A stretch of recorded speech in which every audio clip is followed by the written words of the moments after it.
Let me take a quick water break here because we're 2/3 of the way through.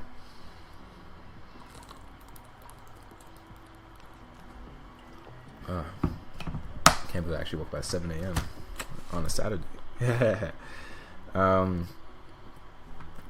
More electron configuration using both the spdf notation and the orbital box diagrams. What is the relationship of the atom's electron configuration to its position in the periodic table? This is a great conceptual question. So, electron configuration for Mg and argon, I think, both spdf notation and orbital box. Okay, that was the orbital notation when I showed the electrons from that other question, and now they also want to know the relationship between periodic table and electron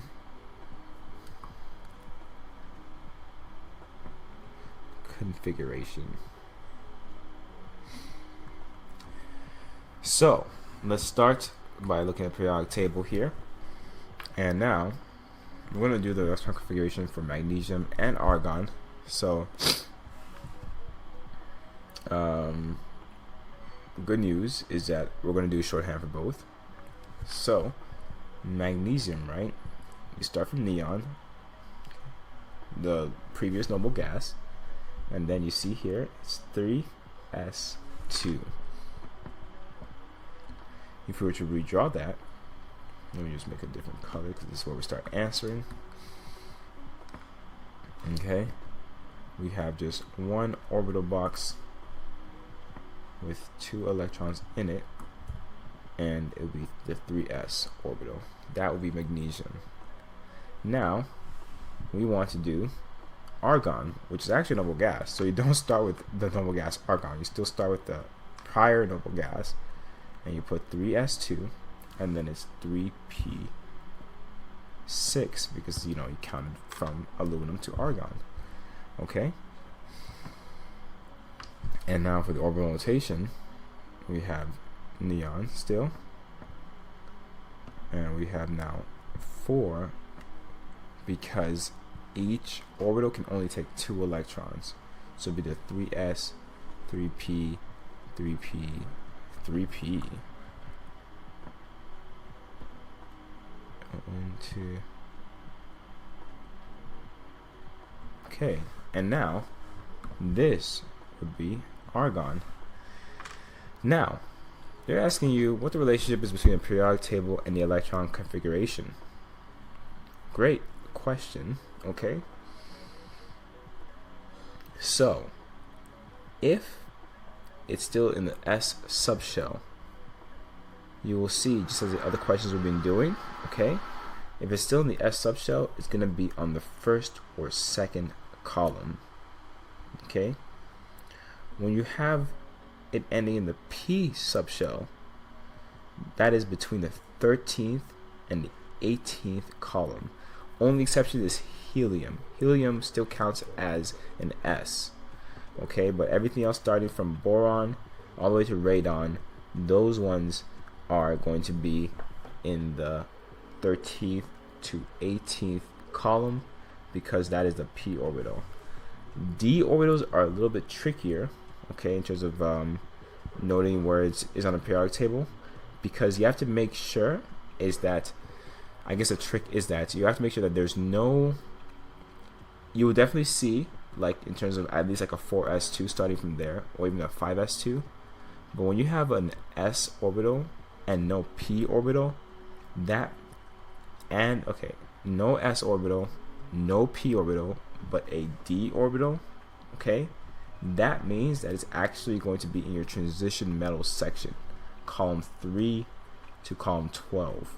So if I had like 5s2 4d4, right, as an example, okay, and for it to start at 5, you know this has to be the 4th element there, so it'll be krypton, if I said this, right, obviously this is the wrong way because you want the 4 to be there and the 5 to be there.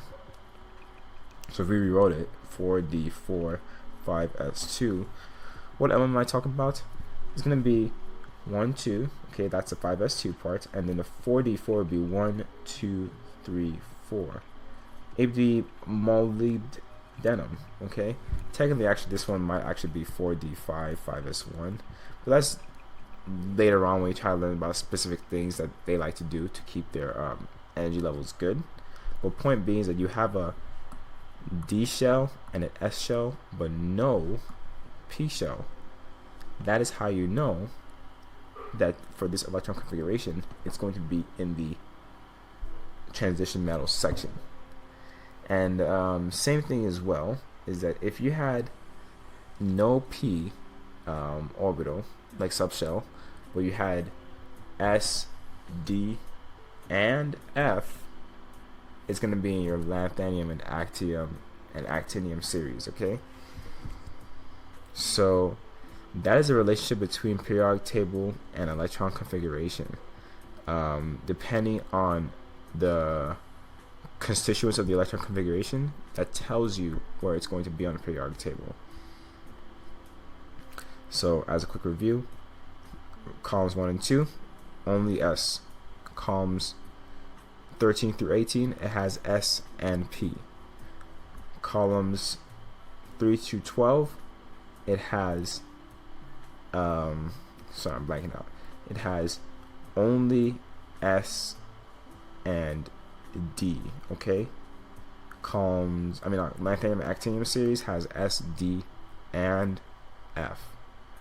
So the trick here is that for these, the D and the F, okay, the transition metal lanthanum actinium series, they don't have the P orbital, like the, I guess, most outer P orbital.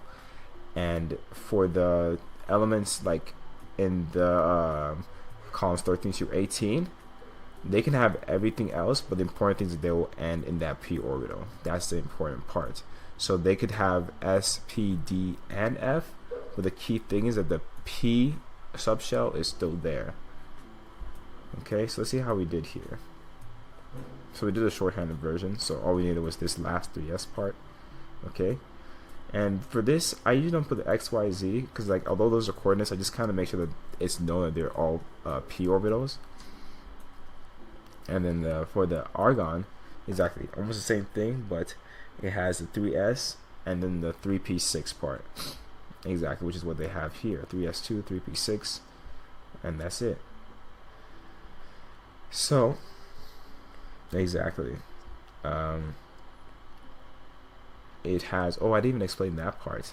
The number, okay, the coefficient in front tells you what row it's going to be in. That's the last information you needed. So when I said 5s1, even for that example, right, you know that at least you start on the 5th row, because remember that D shells, they're -1 of the what's it called, the shell number, okay? So it's like it was in the 5th row for that example.